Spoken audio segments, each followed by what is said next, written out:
first lesson or whatever that's in my brain is I'm going to go through all of Dave Ramsey's baby steps. So if you don't know who Dave Ramsey is, just Google, Wikipedia, whatever. He's on iHeartRadio.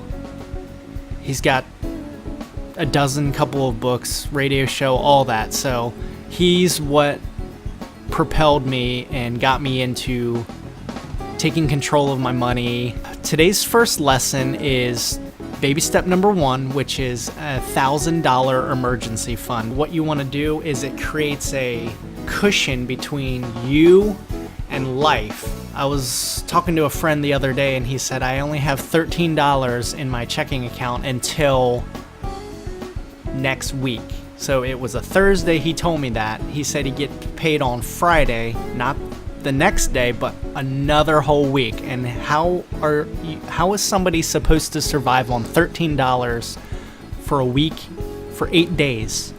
I mean, unless you've bought all your groceries, all your gas, all that, and you don't have to spend anything.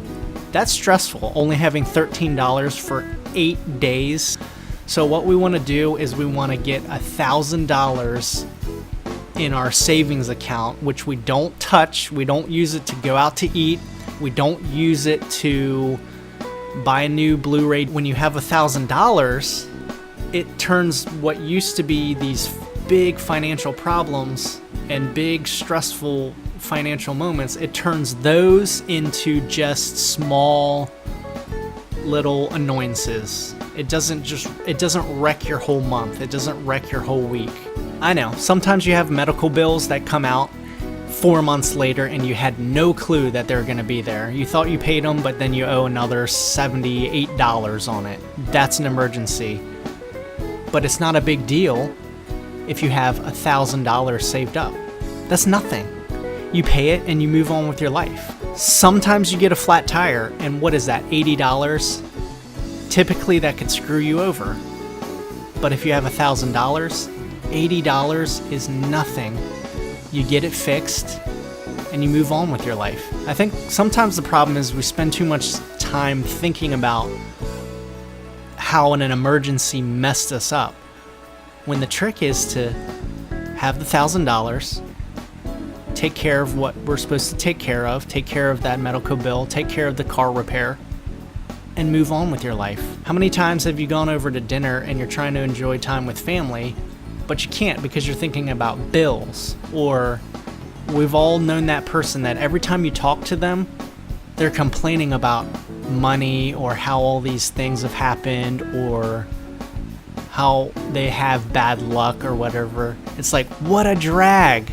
I don't want to be around those people, and I certainly don't want to be that kind of person where every time I'm talking to my friends, I'm complaining or venting. And I've been that person. I am that person. Save up $1,000. It is not hard to do.